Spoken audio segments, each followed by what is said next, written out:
अयोध्याकांड दोहा संख्या 150 से 153 तक वर्णन। वनवासियों द्वारा भरत मंडली का स्वागत सत्कार एवं कैकेयी का पश्चाताप। जय श्री राम। या जिया जानी सको चुत जी करिय छो लखिने हमई कृतारथ करन लगी प्रणतन अंकुर लेऊ। हृदय में ऐसा जानकर संकोच छोड़कर और हमारा प्रेम देखकर कृपा कीजिए और हमको एक कृतार्थ करने के लिए फल तृण और अंकुर लीजिए। ऐसा कोल किरातों ने भरत मंडली से कहा। तुम प्रिय पाहुने बन पगुधारे सेवा जो गुण भाग हमारे देव का हम तुम्ही गोसाई इन अनुपात की रात मिताई। आप प्रिय पाहुने बन में पधारे, आपकी सेवा करने योग्य हमारे भाग्य नहीं है। हे स्वामी, हम आपको क्या देंगे? भीलों की मित्रता तो बस ईंधन लकड़ी और पत्तों तक ही सीमित है।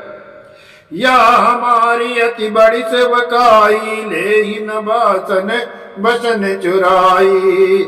हम जड़ जीव जीव गन घाती कुटिल कुचाली कुमति कुजाती। हमारी तो यही बड़ी भारी सेवा है कि हम आपके कपड़े और बर्तन नहीं चुरा लेते।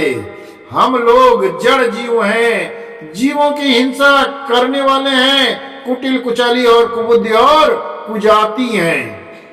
पाप करत निस्वासर जाई नहीं पट कटि नहीं पेट अगाई। सपने उधरम बुद्धि कस काऊ या रघुनंदन दरस प्रभाऊ। हमारे दिन रात पाप करते ही बीतते हैं, तो भी ना तो हमारी कमर में कपड़ा है और ना पेट ही भरते हैं। हमने स्वप्न में भी कभी धर्म बुद्धि कैसी है ये नहीं सुनी। ये सब तो श्री रघुनाथ जी के दर्शन का पूर्ण प्रभाव है।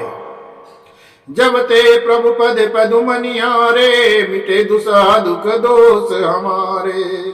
बचन सुनत पुरजन अनुरागे तिनके भाग सराहन लागे।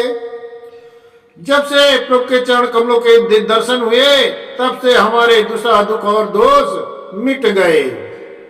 वनवासियों के वचन सुनकर अयोध्या के लोग प्रेम से भर गए और उनके भाग्य की सराहना करने लगे। लागे सराहन भाग सबे अनुराग वचन सुना वहीं। बोलन मिलन सिय राम चरण स्नेहु लखि सुख पावहीं। नर नारी विदरय नर नारी निदरई नेहु निज सुनि कोल बिल्लन की गिरा। तुलसी कृपा रघुवंश मन की लोलय लोकातिरा। सब उनके भाग्य की सराहना करने लगे और प्रेम के वचन सुनाने लगे। उन लोगों के बोलने और मिलने का ढंग तथा श्री सीताराम जी के चरणों में उनका प्रेम देखकर सब सुख पा रहे हैं। उन कोल भीलों की वाणी सुनकर सभी नर नारी अपने प्रेम का निरादर करते हैं, उसे धिक्कार देते हैं। तुलसीदास जी कहते हैं कि ये रघुवंश श्री रामचंद्र जी की कृपा है कि लोहा नौका को अपने ऊपर लेकर तैर रहा है या तैर गया। बिहरई बन चौर प्रतिदिन प्रमुदित लोग सब। जल ज्यों दादुर मोर भय पीन पावस प्रथम। सब लोग दिनों दिन परम आनंदित होते हुए वन में चारों ओर विचरते हैं। जैसे पहली वर्षा के जल से मेढक और मोर मोटे हो जाते हैं, प्रसन्न होकर नाचने कूदने लगते हैं। पुरजन नारी मगने अति प्रीति बासर जाहि पलक समबीती। सिय सास प्रतिवेश बनाई सादर करई सरिस सेवकाई। अयोध्यापुरी के पुरुष और स्त्री सभी प्रेम से अत्यंत मग्न हो रहे हैं। उनके दिन पल के समान बीत जाते हैं। जितनी सासुएं थी उतने ही बेत रूप बनाकर सीता जी सब सासुओं की आदर पूर्वक एक सी सेवा करती हैं। लखान मरमु राम बिनु काहू, माया सब सिया माया माहू। सिय सासु सेवा बस कीनी, तिन लख सुख सिख आसित दीनी।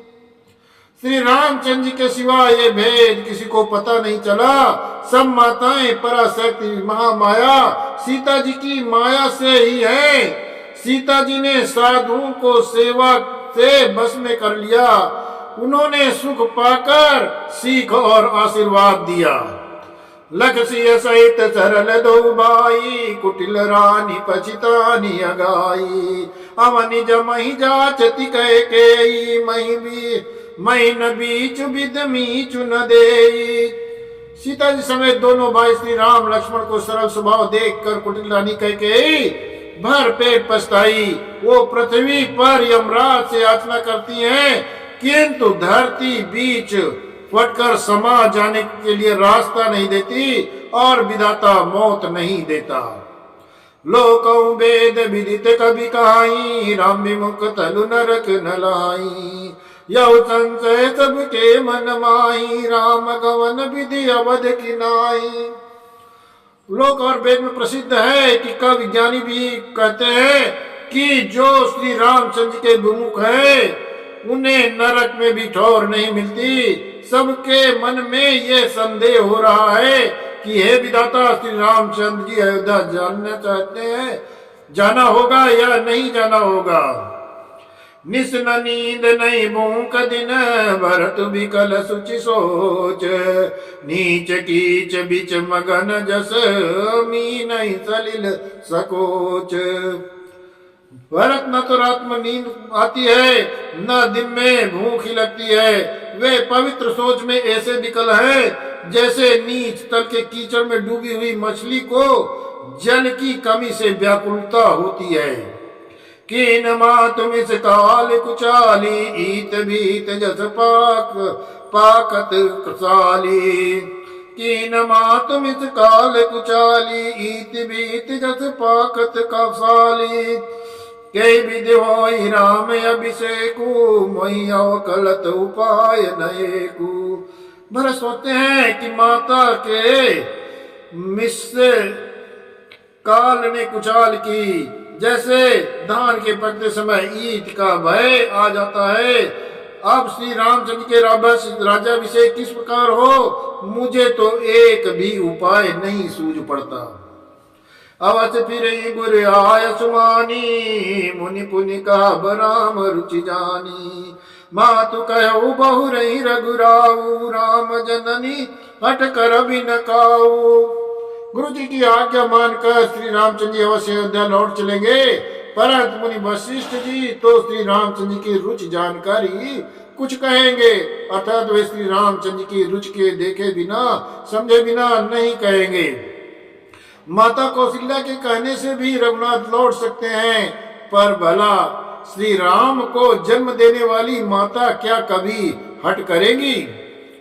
मई अनुचर कर के तिक बाता, तेवा कुसुम बाम विदाता। जो वट करऊ तनि पट कुकर मुँह, हरि गिरते गुरु सेवक धर्मु। मुझ सेवक की तो बात ही कितनी है, उसमें भी समय खराब है, मेरे दिन अच्छे नहीं है और विधाता प्रतिकूल है। यदि मैं हट करता हूँ तो ये घोर कुकर्म अधर्म होगा, क्योंकि सेवक का धर्म शिव जी के पर्वत कैलाश से भी भारी, निभाने में कठिन है। एक जुगति न मन ठहरानी, सोचत भर तई रैन बियानी। प्रार्थना हाई प्रभु सिरुनाई, बैठत पठय हरिशय बुलाई। एक भी युति भरत जी के मन में न ठहरी। सोचते ही सोचते रात बीत गई। भरत जी प्रातः काल स्नान करके प्रभु श्री रामचंद्र को सिर नवाकर बैठे ही थे कि ऋषि वशिष्ठ जी ने उन्हें बुलवा भेजा। गुरुपद कमल प्रणाम करी, बैठे आय सुपाई। वे प्रमाजन सचिव सब जुरे सभा सदयाई। भरत जी के चरण कमलों में प्रणाम करके आज्ञा पाकर बैठ गए। उसी समय ब्राह्मण महाजन मंत्री आदि सभी सभासद आकर जुट गए। जय श्री राम।